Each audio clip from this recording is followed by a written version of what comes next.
اعوذ باللہ من الشیطان الرجیم بسم اللہ الرحمن الرحیم۔ موسیٰ علیہ السلام، خضر علیہ السلام اور آخری زمانہ، آج اس بارے میں بات کریں گے انشاءاللہ۔ اور یہ بہت امپورٹنٹ میسج ہے کیونکہ سورہ کہف پورا کا پورا آخرت کا نقشہ کھینچا ہوا ہے۔ آخرت سے پہلے جو بڑی نشانیاں ظاہر ہوں گی اور بہت بڑا عذاب اور بہت بڑی تباہی ظاہر ہوگا، جو سورہ بنی اسرائیل میں آیت نمبر 58 میں ہے کہ ایسی کوئی بستی، ایسی کوئی جگہ نہیں بچے گی جس کو اللہ تباہ نہیں کرے گا اور اللہ کا عذاب اس پر نہیں آئے گا قیامت سے پہلے، قبل یوم القیامت۔ تو یہ سمجھنے کی ضرورت ہے سورہ کہف۔ اب سورہ کہف میں پورا تو بات نہیں کریں گے انشاءاللہ، ابھی بات کریں گے موسیٰ علیہ السلام، خضر علیہ السلام اور اس کا کنیکشن دجال سے کیسے ہے، اس کا کنیکشن بنی اسرائیل سے اور ہمارے لیے کیسے ہے۔ سب سے پہلے دیکھیے موسیٰ علیہ السلام کس کے رسول تھے؟ موسیٰ علیہ السلام بنی اسرائیل کے رسول تھے۔ اسی لیے جب موسیٰ علیہ السلام کو سورہ کہف میں پیش کیا جا رہا ہے نا، تو یہاں پر ریپرزینٹ کر رہے ہیں وہ بنی اسرائیل۔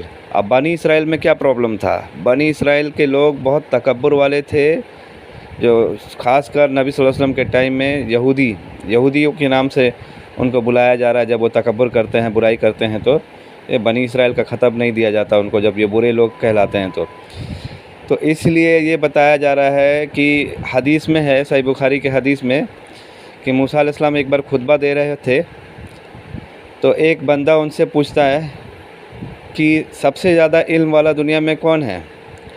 تو موسیٰ علیہ السلام جواب میں کرتے ہیں کہ میں، مطلب اس سے اشارہ یہ بتا دیا گیا کہ بنی اسرائیل جو ہے یہودی، وہ خاص کر سوچتے ہیں کہ باقی سب ہمارے نظر میں امی ہے، اور نبی صلی اللہ علیہ وسلم کو بھی یہی کہتے تھے، اور وہ اس کو ایک انسلٹ کی طرح کہتے تھے، اور اپنے آپ کو سب سے بہترین علم والا سمجھتے تھے۔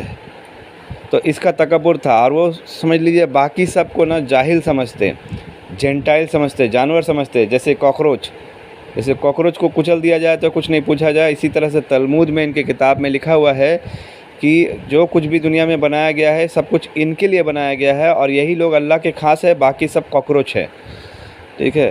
تو ہمیں بہت نیچا دیکھا گیا، یہ لوگ اس طرح کا نظریہ رکھتے ہیں۔ تو اللہ تعالی ہم کو اس کے ذریعے، خضر علیہ السلام کے ذریعے، ایک بہت بڑا پیغام یہاں پر بھیج رہا ہے کہ خضر علیہ السلام کو سب سے پہلے کیا بتایا گیا کہ خضر علیہ السلام کو دو چیز اللہ تعالیٰ نے دیا، اور وہ دو چیز کیا ہے؟ سب سے پہلا چیز ہے رحمت، اور دوسرا چیز ہے علم۔ آیت نمبر 65 میں اگر آپ دیکھیے گا تو یہی بات بتایا گیا ہے کہ رحمت من عندنا وعلمناہ من لدنا علما۔ اس ٹکڑے پہ اگر دیکھیے گا تو یہ بہت امپورٹنٹ میسج فرمایا جا رہا ہے کہ اللہ تعالیٰ نے اپنے بندے کو پہلے اپنی طرف سے رحمت دی اور خاص کر علم بھی دیا۔ تو علم اور رحمت ایک دوسرے کے بنا کوئی معنی نہیں رکھتا۔ یہی پیغام بنی اسرائیل کو دیا جا رہا ہے۔ تو ہمیں بھی سمجھنے کی ضرورت ہے کہ اگر ہمیں سیکھنا ہے، ہمیں سمجھنا ہے، تو سب سے پہلی چیز کیا سیکھنا ہے؟ رحمت۔ اور یہی نبی صلی اللہ علیہ وسلم نے بھی فرمایا۔ نبی صلی اللہ علیہ وسلم نے کیا فرمایا کہ اللہ کی رحمت حاصل کرنے کی کوشش کرو، کوئی بھی اپنے علم سے اپنے عمل سے جنت نہیں جائے گا۔ تو صحابہ سے پوچھتے ہیں کہ آپ بھی؟ تو بولے ہاں میں بھی۔ اسی لیے رحمت حاصل کرنے کے لیے سب سے زیادہ زور دیا۔ تو رحمت کیا ہے؟ رحمت اور علم کا کنیکشن ہے، بنا رحمت کے علم کوئی معنی نہیں ہے، اور وہ علم نہیں کہلاتا۔ اسی لیے رحمت علم کے ساتھ لوگوں کے تکلیف، پریشانی کو محسوس کرتا ہے۔ جب ہم ایسا کرتے ہیں نا تو ہم یہ سمجھتے ہیں کہ علم کیا ہے، اور بنی اسرائیل کے اکثر لوگ یہ بھول بیٹھے تھے۔ آج بھی بہت سارے علماء جو ہمارے ہیں، کہیں نہ کہیں بڑی بڑی کتابیں تو پڑھ لے رہے ہیں بنی اسرائیل کے طرح، لیکن یہ بھول جا رہے ہیں کہ رحمت کے بنا علم کوئی معنی نہیں رکھتا اللہ کے نظر میں۔ اسی لیے نبی صلی اللہ علیہ وسلم کو کہا گیا رحمت للعالمین، جو سب کو معاف کر دیتے تھے، کیونکہ ان کے پاس علم کے ساتھ رحمت تھا۔ یہ بہت بڑا پیغام ہے۔ اسی لیے اللہ تعالیٰ نے ہمیں فرمایا ہے، حدیث میں بھی ہے کہ جو دوسروں پر رحم کرے گا اللہ اس پر رحم کرے گا۔ یہ بہت بڑی میسج ہے۔ تو اب دیکھیے یہاں پر کیا ہو رہا ہے، 3 پیغام دیا جائے گا خضر علیہ السلام کے ذریعے، لیکن اس سے پہلے کچھ میسج ہے۔ جیسے خضر علیہ السلام سے پیغام دیا جا رہا ہے کہ خضر علیہ السلام کے پاس وہ میکینیکل نالج نہیں، اکیڈمک نالج نہیں جو بہت سے یونیورسٹی میں سکھایا جاتا ہے، یہ کتاب پڑھے وہ کتاب پڑھے، بہت سے کتاب یاد کر لیے صرف ڈگری لینے کے لیے، اجازہ لینے کے لیے۔ ایسا علم خضر علیہ السلام کے پاس نہیں، اور ہمیں بھی ایسا بننے سے بچنے کو کہا گیا ہے۔ آج کون سا ادارہ، کون سا دارالعلوم علامہ اقبال پیدا کر رہا ہے، شیخ فضل الرحمن انصاری پیدا کر رہا ہے، یا شیخ عمران حسین جیسے لوگ پیدا کر رہے ہیں۔ تو یہ غور کرنے کی بات ہے کہ کہیں نہ کہیں ہم کس حد تک اصل دین سے دور ہو چکے ہیں۔ نالج جو خضر علیہ السلام کے پاس ہے وہ مردوں کو زندہ کر دے، جیسا حدیث میں بیان ہے۔ خضر علیہ السلام، خضر کا مطلب ہی بتایا گیا ہے کہ وہ ہرا، گرین، تو جس ریگستان میں بیٹھتے وہ ریگستان ہرا بھرا ہو جاتا ہے، ایسا حدیث میں بھی ذکر ہے۔ تو انسان چل رہے ہیں لیکن ایسا ہے جیسے ان کے دل مردہ ہو گئے، اس میں کوئی رحمت نہیں۔ تو یہی چیز بتایا جا رہا ہے کہ نبی صلی اللہ علیہ وسلم کہتے ہیں کہ دجال بائیں آنکھ سے دیکھتا ہے اور دائیں آنکھ سے اندھا ہے، لیکن تمہارا رب ایک آنکھ والا نہیں اور وہ دونوں آنکھ سے دیکھتا ہے۔ مطلب اللہ تعالیٰ کیا ہے، اللہ تعالیٰ ایک آنکھ والا نہیں ہے، اللہ تعالیٰ تو ساری بصیرت والا ہے۔ لیکن یہاں پر ہم کو یہ پیغام دیا گیا کہ دجال ایک آنکھ سے دیکھتا ہے، اور دجال کی جو بھی پیروی کرتے ہیں نا وہ بھی ایسا ہی نظریہ رکھتے ہیں۔ وہ باہری آبزرویشن جو کتابی علم ہے بس اسی سے وہ فیصلہ کرنے کی کوشش کرتے ہیں، اور ان کا دل مردہ ہوتا ہے، وہ دل سے گہرائی کو نہیں سمجھ پاتے، دل کی آنکھوں سے نہیں دیکھ پاتے۔ اس لیے قرآن فرماتا ہے فَإِنَّهَا لَا تَعْمَى الْأَبْصَارُ وَلَكِنْ تَعْمَى الْقُلُوبُ الَّتِي فِي الصُّدُورِ، کہ ان کے یہ آنکھ اندھے ہیں، ان کا یہ دل جو ہے وہ اندھا، مطلب ان کے یہ آنکھ اندھے نہیں، معاف کیجیے گا، ان کے یہ آنکھ اندھے نہیں، ان کا یہ دل جو ہے وہ اندھا ہو رہا ہے۔ تو اب ایک غور کرنے کی بات ہے کہ ہمیں علم سیکھنا ہے، ہمیں سمجھنا ہے، تو ہمیں کیا کرنا ہے۔ جیسے مثال کے طور پہ اگر ہم غور کریں گے تو دجال کے پیشانی پہ لکھا رہتا ہے، اس کے دونوں آنکھ کے اوپر میں لکھا رہتا ہے کاف فا را، کافر، جو ہر مومن پڑھ لے گا۔ کیوں؟ کیونکہ مومن دل کے نظریے سے دیکھتا ہے، اس علم بھی ہے اور علم کو دل کے نظریے سے دیکھتا ہے۔ تو کاتب و غیر ہو یا کاتب ہو، مطلب پڑھا لکھا نہیں بھی ہو یا پڑھا لکھا ہو، سب اس کو پڑھ لے گا۔ علی رضی اللہ عنہ پڑھ پائیں گے لیکن ابو جہل نہیں پڑھ پائیں گے۔ کیوں؟ کیونکہ ابو جہل اپنے دل کی آنکھ سے نہیں دیکھ پاتا۔ یہ ایک بہت بڑا میسج ہے، ہمیں سمجھنے کی ضرورت ہے۔ اس لیے کہا جاتا ہے دجال لیفٹ آئی سے دیکھتا ہے، جو سمبل ہے باہری ایکسٹرنل نظریہ کا، لیکن دجال کا رائٹ آئی بلائنڈ ہے، مطلب اس کا اندرونی انٹرنل دل اندھا ہے۔ اور تو اسی لیے ایسے لوگ جو بھی دجال کی پیروی کرتے ہیں نا، مطلب اوپری کتاب پڑھتے ہیں اور اس کی گہرائی کو نہیں سمجھ پاتے، رحمت کے ساتھ علم کو نہیں سمجھ پاتے، تو ان کا معاملہ بھی دجال جیسا ہو جاتا ہے، وہ دجال کی پیروی کرنے والے ہو جاتے ہیں۔ اسی لیے بنا رحمت کے علم حاصل کرنا بے معنی ہے اور فضول ہے۔ تو اب ہم دیکھیے جیسے آگے بڑھتے ہیں نا، تو خضر علیہ السلام ایک بہت زبردست بات کہتے ہیں کہ موسیٰ علیہ السلام کو قال انک لن تستطیع معی صبرا، کہ خضر علیہ السلام نے کہا بے شک تو میرے ساتھ صبر نہ کر سکے گا۔ اور یہ بہت امپورٹنٹ میسج ہے، کیونکہ یہ ریپرزینٹ کس کو کر رہا ہے؟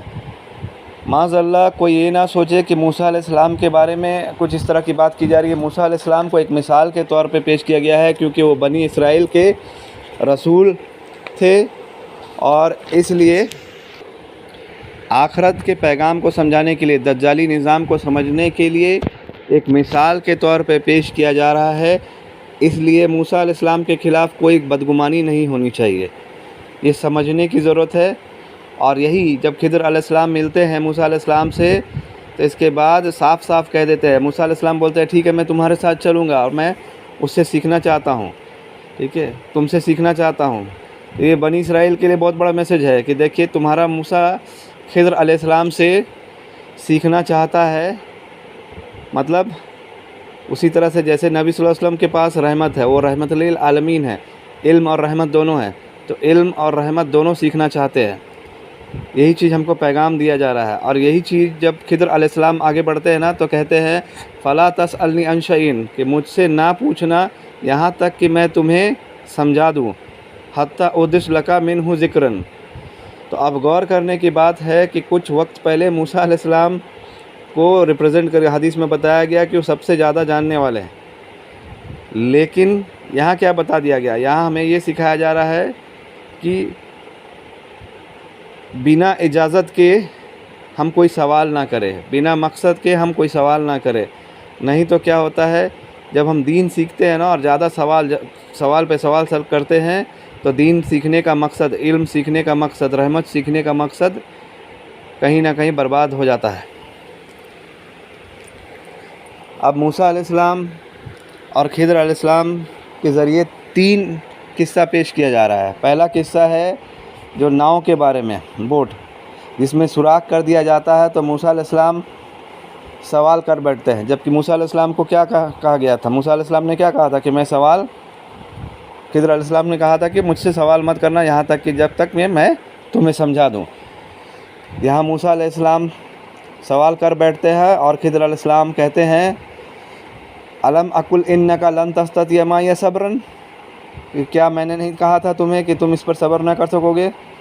تو موسیٰ علیہ السلام دیکھیے کیونکہ زیادہ علم والے ہیں، ایک جوان تھا موسیٰ علیہ السلام کے ساتھ جو مچھلی کا سفر لے کے چلا تھا، اور مچھلی اپنا راستہ بنا کے دریا میں نکل گئی تھی، تو جوان نے کہا تھا کہ شیطان نے مجھے بھلا دیا، لیکن موسیٰ علیہ السلام کیا کہتے ہیں کہ جو میں بھول گیا۔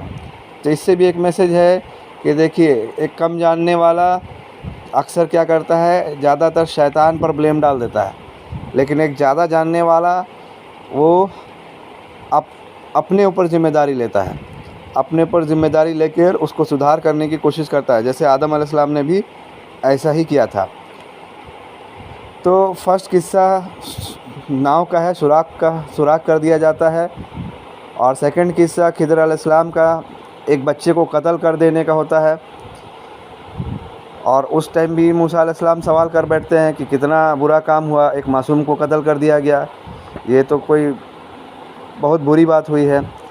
خضر علیہ السلام کہتے ہیں الم اقل انک لن تستطیع صبرا، تو لکا کے ساتھ یہاں ایڈیشنلی جوڑ کے بتایا، زور دے کے بتایا جا رہا ہے کہ پھر وہی کہ کیا میں نے نہیں کہا تھا کہ تم اس پر صبر نہ کر سکو گے؟ تو اب موسیٰ علیہ السلام کہتے ہیں ٹھیک ہے اگر میں اس کے بعد سوال کرتا ہوں تو پھر مجھے اپنے آپ سے الگ کر دیجیے گا۔ اب خضر علیہ السلام اور موسیٰ علیہ السلام آگے چلتے ہیں، اور تیسرا مثال پیش کیا گیا ہے ایک ایسے جگہ کا جو دیوار گری ہوئی تھی، اور وہاں کے لوگ جو ہے نا ایک دم مہمان نوازی نہیں کرتے، کوئی ان کی مدد نہیں کرتا، کوئی ان کو کھانے کو تک کو نہیں پوچھتا، اور ویسے جگہ میں خضر علیہ السلام ایک دیوار گرا ہوا دیکھتے اور اس دیوار کو وہ سیدھا کر دیتے۔ تو موسیٰ علیہ السلام پوچھتے کہ اس کا ہم اجرت لے لیتے، ایسے لوگوں کی مدد مطلب ایسے لوگوں کی کیوں مدد کی جائے جو ایک تو مہمان نوازی نہیں کرتے، کچھ ہماری مدد نہیں کرتے۔ آج کل بہت لوگ ہیں اس طرح کے، دیکھتے ہوں گے آپ کہ بھائی ہم اس کے لیے کچھ کریں، ہم اتنا پیسہ خرچہ کر دیے، یہ کر دیے، لیکن اس کے باوجود بھی آج کل ہم کو برا ہی سننا پڑتا ہے۔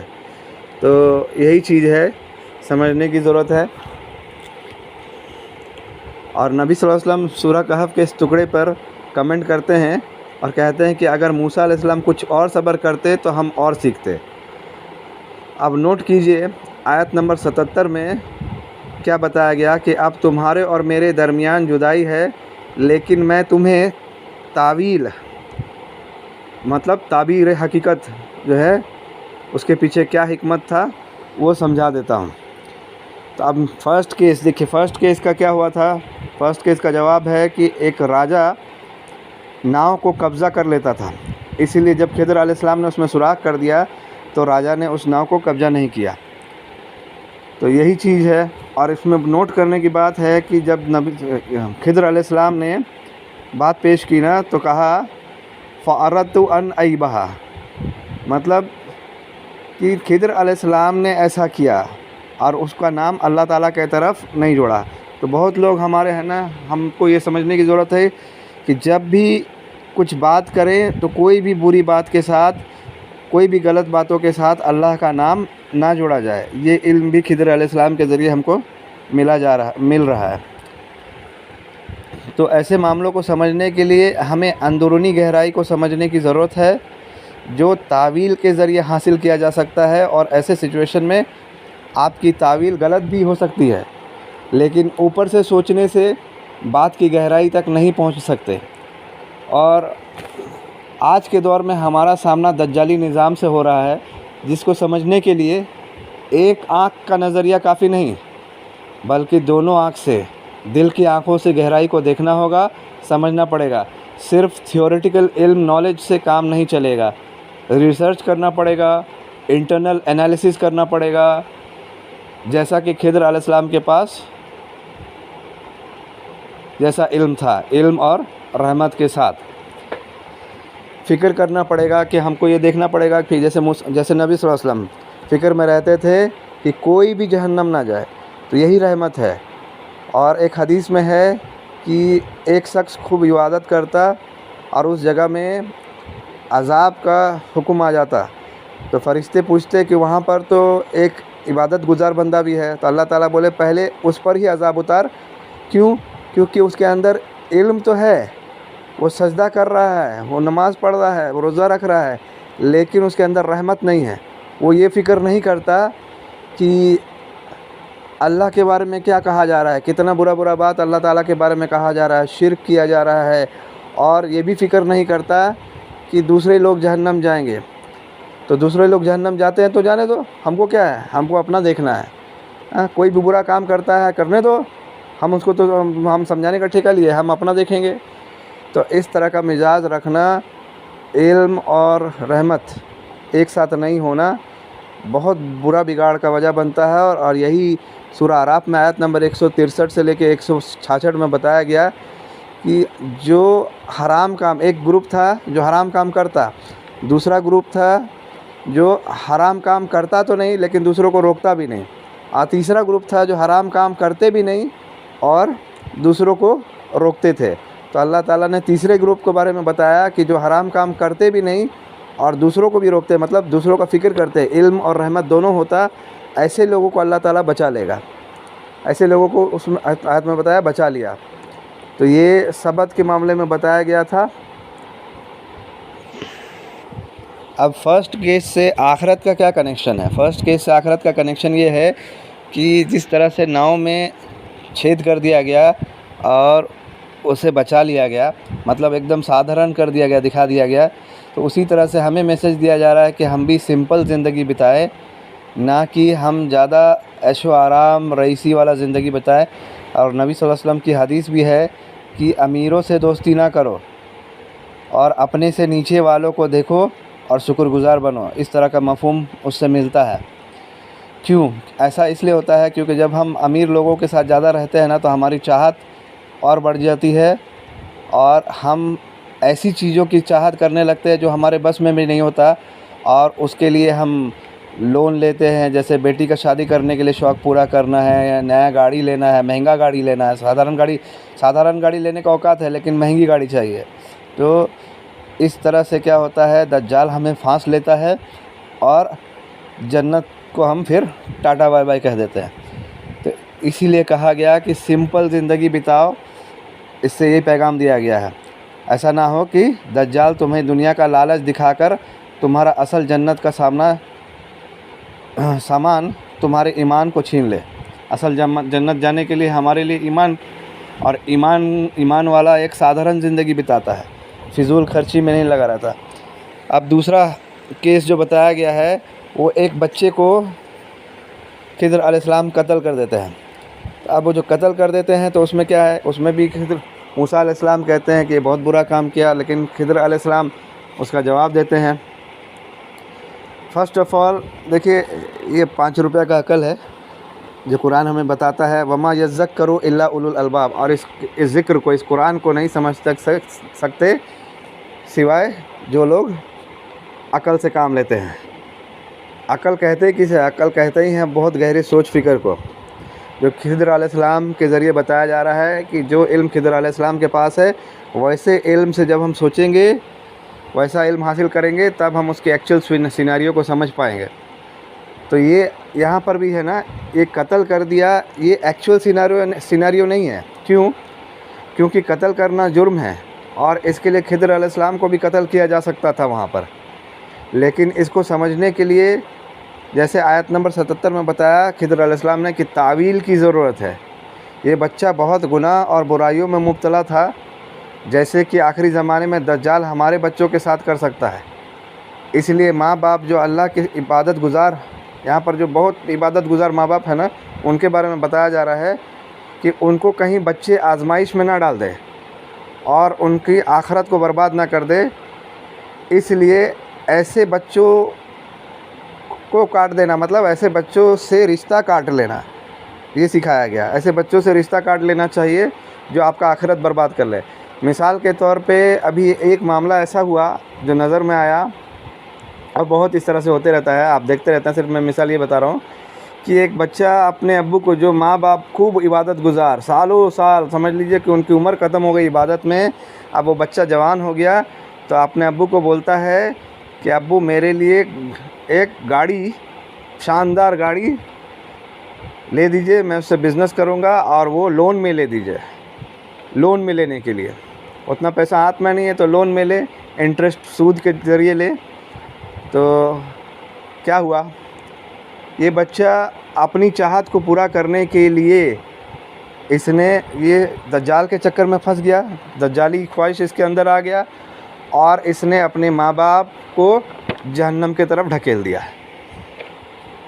تو یہ بتایا جا رہا ہے اس ذریعے سے، خضر علیہ السلام کے ذریعے، کہ ایسے بچوں سے رشتہ کاٹ لینا چاہیے، ان کو کنارہ کر دینا چاہیے، مطلب کہ ان پہ رحمت کا معاملہ رہنا چاہیے۔ ماں باپ تو رحمت کبھی چھوڑیں گے نہیں بچوں پر، لیکن ان کی جو خواہش ہے نا، جو دجالی خواہش ان کے اندر آ گیا، جس کو اب ماں باپ دور نہیں کر پا رہے، اس سے بچنا چاہیے اور اس سے کنارہ ہو جانا چاہیے۔ یہ پیغام دیا جا رہا ہے۔ جیسے نوح علیہ السلام کے بیٹا کو کیا کہا گیا تھا، جو غرق کر دیا گیا، کہ وہ نوح علیہ السلام کے اہل میں سے نہیں ہے۔ اللہ تعالیٰ نے ہم کو یہی میسج دیا تھا۔ اور تھرڈ میسج جو ہے، تھرڈ قصہ دیا کیا کہ دیوال کے نیچے ایک دیوال گر رہی تھی، وہاں کے لوگ مہمان نوازی نہیں کرتے، لیکن اس کے باوجود بھی ایک ایسے ماں باپ تھے جو عبادت گزار ماں باپ تھے، اور وہ اپنے مرتے سمے اپنا خزانہ، اور جو خزانہ دفن کیا جاتا ہے نا، تو یاد رکھیے خزانہ دفن کیا جاتا ہے تو سالوں سال وہی خزانہ صحیح سلامت رہتا ہے، جو اصل منی ہو، ریئل منی ہو، جیسے سونا چاندی، درہم اور دینار، جو اللہ کا پیسہ ہے۔ دجال کا پیسہ تو پیپر کرنسی ہے، جو کہ سمجھ لیجئے ایک طرح سے غلط ناجائز کرنسی ہے، جس کا نظام دجال نے سود کے ذریعے بنایا ہے، سودی نظام بنا کر بنایا ہے یہ پیپر کرنسی۔ تو اس میں کیا ہوتا ہے، پیپر کرنسی اگر ہم دفنا دیں تو کیا ہوگا، کچھ ٹائم بعد ہی وہ سڑ گل جائے گا، خراب ہو جائے گا۔ تو ریئل منی کا مطلب کیا بتایا گیا، کہ ریئل منی وہی ہوتا ہے جو سالوں سال بعد بھی اس کا ویلیو ہو، جس سے مہنگائی نہیں بڑھتی، اور منی کے اندر ہی نا اس کا ویلیو ہوتا ہے۔ جیسے مثال کے طور پہ اگر 100 سال پہلے ایک گھوڑا خریدے 1 دینار میں، تو 100 سال بعد بھی اس کا قیمت 1 دینار ہی رہے گا۔ اور ایسے ہی ہوتا تھا پہلے زمانے میں، مہنگائی نہیں بڑھتا تھا۔ لیکن آج آپ دیکھ رہے ہیں کہ 30-40 سال پہلے جو زمین 5 روپے کٹھا ملتا تھا، آج وہ 5 لاکھ 10 لاکھ سے بھی زیادہ کٹھا ہے۔ تو یہی لیگل چوری کا سسٹم نظام بنایا گیا سود کے ذریعے، تاکہ دجال کے لیے سارا خزانہ ریئل منی ہے، سونا چاندی کو جمع کر لیا جائے، اور ورلڈ وار 3 کے بعد، جس کے بارے میں ذکر ہے اشارتاً طور میں سورہ بنی اسرائیل میں آیت نمبر 58 میں، کہ قیامت سے پہلے ایک بہت بڑی تباہی اللہ تعالیٰ لائیں گے، اور ایسے لوگوں کے لیے عذاب ہوگا جو دجال کے چنگل میں پھنس گیا اور جو دجالی نظام چلا رہے دونوں۔ تو اس لیے یہاں پر بتایا جا رہا ہے ریئل منی کا ویلیو، جو تھرڈ میسج ہے نا، ریئل منی کا ویلیو، جو بہت امپورٹنٹ ہے، جو ہمارے بہت سارے علماء نہیں سمجھ پائے، ریئل منی کسے کہتے ہیں۔ اور ایسا اس لیے ہوا کیونکہ موسیٰ علیہ السلام کے ذریعے یہ بتایا جا رہا ہے، اللہ تعالیٰ ہمیں بتا رہے ہیں کہ بنی اسرائیل کو اور ہم کو مسلمانوں کو پیغام دے رہے ہیں، اللہ تعالیٰ آخرت کے لیے تیار کر رہے ہیں۔ آخرت کے لیے کیوں تیار کر رہے ہیں؟ آخرت میں دجال بتایا گیا کہ سب سے بڑا دھوکے باز ہوگا، سب سے بڑا فتنہ اگر کوئی لائے گا تو آخرت والا سب سے بڑا دجال ہے، جس کے بارے میں ہر نبی نے بتایا۔ تو اس کے لیے ایک بہت بڑی بصیرت چاہیے، بہت گہرا نظریہ چاہیے۔ تو اس گہرے نظریوں کو پیش کرنے کے لیے یہ جو تھرڈ قصہ پیش کیا گیا ہے نا خضر علیہ السلام کے ذریعے اور موسیٰ علیہ السلام کے ذریعے، کہ موسیٰ علیہ السلام کا ججمنٹ کس بیسس پہ تھا، یہ بتایا جا رہا ہے یہاں پر کہ موسیٰ علیہ السلام کا ججمنٹ ایکسٹرنل آبزرویشن پہ تھا، مطلب باہری نظریہ، اور تینوں بار باہری نظریہ میں فیل ہو گئے۔ تو یہ ایک میسج دیا گیا کہ جب ہم بہت سارا، کہ بنی اسرائیل کیا کرتے تھے، بنی اسرائیل خوب کتاب پڑھتے، خوب یہ کرتے، لیکن ان کا کیا ہے، علم صرف کتابی ہوتا، وہ علم اور رحمت دونوں ایک ساتھ نہیں ہوتا۔ اس کے وجہ سے وہ کسی بھی میٹر کو صحیح سے سمجھ نہیں پائے، جب کہ ہمارا ججمنٹ، جو ہمارا فیصلہ ہے نا، وہ انٹرنل آبزرویشن پہ، مطلب علم اور رحمت تب ہوگا جب ہم گہرائی سے دیکھیں گے، سوچیں گے کہ ہاں بھائی اس سے کہیں ایسا تو نہیں ہے کہ ہمیں نقصان ہو رہا ہے، میرے اولاد کو نقصان ہو رہا ہے، بہت بڑا نقصان، جہنم کا نقصان تو نہیں ہو رہا، جیسے پچھلے کیس میں تھا کہ ایک بچہ جوان ہوا اور اس نے اپنی چاہت کے لیے اپنے ماں باپ کو، عبادت گزار ماں باپ کو آخری وقت میں جہنم کی طرف ڈھکیل دیا۔ تو مطلب ایسے فیصلے جو بنا غور فکر، تدبر، تعویل کی بنیاد پر نہیں ہوتے ہیں، وہ اکثر کیا ہوتا ہے، صحیح نہیں ہوتا ہے۔ یہی چیز بتایا جا رہا ہے۔ اب ایک امپورٹنٹ میسج یہاں سے کہ نبی صلی اللہ علیہ وسلم جب یثرب، جو بعد میں مدینہ نام قرار پایا، آتے ہیں تو بہت سارے عیسائی اور یہودیوں پکا نہیں ہوتے ہیں، وہ لوگ پکا نہیں ہوتے کہ یہی وہ نبی ہے، تو کیا کرتے، ایک دستہ، ایک گروپ نبی صلی اللہ علیہ وسلم کے پاس بھیجتے 3 سوال پوچھنے کے لیے۔ وہ 3 سوال بہت غور کرنے کی بات ہے کہ وہ 3 سوال کیا تھا۔ پہلا سوال پوچھتے روح کے بارے میں، ٹھیک ہے، اور دوسرا سوال پوچھتے ذوالقرنین کے بارے میں، تیسرا غار والوں کے بارے میں، اور بتاتے کہ یہ ان سوالوں کا جواب صرف اور صرف ایک رسول ہی دے سکتا ہے، اللہ کا رسول ہی دے سکتا ہے۔ تو فرسٹ روح کا جواب جو ہے نا، وہ آخرت سے اس کا کنیکشن نہیں، اس لیے اس کا جواب سورہ اسراء بنی اسرائیل میں ملتا ہے، اور باقی 2 جواب سورہ کہف میں ہے، مطلب ذوالقرنین کے بارے میں اور غار والوں کے بارے میں۔ یہ دونوں قصہ آپ کو سورہ کہف میں ملتا ہے۔ فرسٹ، اور غور کرنے کی بات ہے، فرسٹ سوال، جو پہلا سوال ہے نا، اس کے جواب میں سوال ریپیٹ کیا گیا ہے۔ جب جواب پوچھا گیا تو سوال بھی ریپیٹ کیا گیا ہے کہ وہ یسألونک عن الروح، اور سوال ریپیٹ کر کے کہا گیا ہے کہ اس کے بعد جواب دیا گیا ہے۔ اور دیکھیں سیکنڈ کویشچن جو ہے ذوالقرنین کے بارے میں، اس کے بارے میں بھی سیم ہے کہ وہ یسألونک عن ذوالقرنین، آیت نمبر 83 میں، اور ذوالقرنین کے بارے میں سوال میں، اور اس میں حدیث میں آتا ہے کہ ذوالقرنین کے بارے میں سوال میں انہوں نے صرف 2 سفر کے بارے میں پوچھا تھا، ایسٹ اور ویسٹ، پورب پچھم ڈائریکشن میں، لیکن نبی صلی اللہ علیہ وسلم نے ان لوگوں کو تیسرا سفر بھی بتایا، جو سیریا ہوتے ہوئے جارجیا کوکسس ماؤنٹین تک جاتا تھا۔ کیوں؟ کیونکہ اس سفر میں بتایا گیا کہ یاجوج اور ماجوج وہاں پر قید کیے گئے ہیں۔ تو ذوالقرنین کا سفر 3 طرف ہوا، ایک عین حمیتن مطلب کالا ساگر کے طرف، بلیک سی کے طرف ہوا پہلا سفر، دوسرا سفر ہوا پیسیفک سی کے طرف، عرب کے طرف، اور تیسرا سفر ہوا ایک دم سیدھا سیریا ہوتے ہوئے جارجیا کوکسس ماؤنٹین کی طرف، جہاں پر یاجوج اور ماجوج کو قید کر دیا گیا تھا، اور یاجوج اور ماجوج آخرت کے دور میں نکلنے والے تھے، تو یہ میسج بھی، اور یہ وہ لوگ اسی ٹائم نکل گئے جو نبی صلی اللہ علیہ وسلم کے ٹائم میں. نبی صلی اللہ علیہ وسلم حدیث میں بھی بتا چکے ہیں زینب رضی اللہ عنہ کی یاجوج اور ماجوج نے آج اتنا سراغ کر لیا ہے. صحیح بخاری کی حدیث ہے، حدیث نمبر شاید 7059 میں اس کا ذکر بھی ہے. تو اب دیکھیے، لیکن اللہ تعالیٰ نے تھرڈ جو سوال ہے نا، اس تھرڈ سوال کا جواب دینے میں سوال ریپیٹ نہیں کیا. کیوں؟ تھرڈ سوال کیا تھا؟ غار والوں کے بارے میں. تو قرآن میں کچھ بھی بے مقصد نہیں ہے، ہمیں قرآن ظاہر کر دے رہا ہے اور سوچ میں پڑے رہنے کے لیے سوچ رہا ہے کہ ہم سوچیں، غور فکر کریں، اس لیے کہ دجال، مہدی علیہ السلام، یہ سب کا ذکر قرآن میں نہیں ہے. آخرت کے سلسلے میں یہ سب کے بارے میں قرآن میں بتایا نہیں گیا، کیونکہ یہودی اور عیسائی لوگ ہیں نا، یہ نہیں سمجھ پائیں گے، کیونکہ ان کے پاس صرف کتابی علم تھا. تو اسی طرح سے مسلمان جو کتابی علم حاصل کرتے ہیں اور مدرسوں کے ذریعے جو آج ایک بگاڑ ہو گیا ہے کہ مدرسہ میں انسان کو طوطا بنا دیا جا رہا ہے، غور فکر علامہ اقبال جیسے نہیں بنانا چاہ رہے ہیں، جو مسلمانوں کے لیے بہت ضروری ہے اور جو قرآن کو سمجھنے کے لیے بہت ضروری ہے. قرآن خود کہہ دیتا ہے وَمَا يَذَّكَّرُ إِلَّا أُولُو الْأَلْبَابِ، اور اس کتاب کو نہیں سمجھ سکتے، اس ذکر کو نہیں سمجھ سکتے سوائے جو عقل سے کام لے. اس طرح کی بہت ساری باتیں قرآن میں ملے گی. تو اسی لیے یہاں پر بتایا گیا، اس طرح سے پیغام دیا گیا.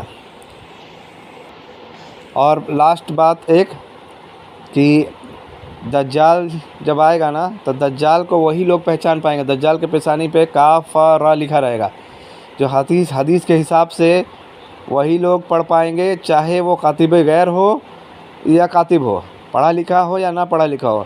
لیکن جس کے دل میں، جو دل کا نظریہ اچھا علم، اللہ کی کتاب کا اچھا علم رکھتا ہو اور اس کے پاس بصیرت ہو، وہ دل کے نظریے سے دیکھ سکتا ہے، گہرائی سے دیکھ سکتا ہے، جس کے پاس internal as well as external observation دونوں ہو، جو باہری اور اندری دونوں آنکھ سے دیکھ پائیں گے، ویسے لوگ غور فکر کریں گے، تدبر کریں گے، تعویل سے سمجھیں گے. کیونکہ بہت ساری چیزیں ایسی ہوتی ہیں نا کہ جس کے لیے تعویل کی ضرورت پڑتی ہے. جیسے کہ آیت نمبر 77 میں خضر علیہ السلام کے ذریعے بتایا کہ میں اب اس کا تعویل تمہیں بتاتا ہوں. تعویل اور تفسیر میں بہت فرق ہوتا ہے، لیکن خضر علیہ السلام نے کیا کہا؟ میں اس کا تعویل بتاتا ہوں، تفسیر نہیں. تو اسی لیے بہت ساری چیزیں ایسی ہیں جس کو سمجھنے کے لیے بہت بہترین علم چاہیے، رحمت چاہیے، تعویل چاہیے. اور تعویل وہی لوگ حاصل کر پائیں گے جن کے پاس علم اور رحمت دونوں ہے.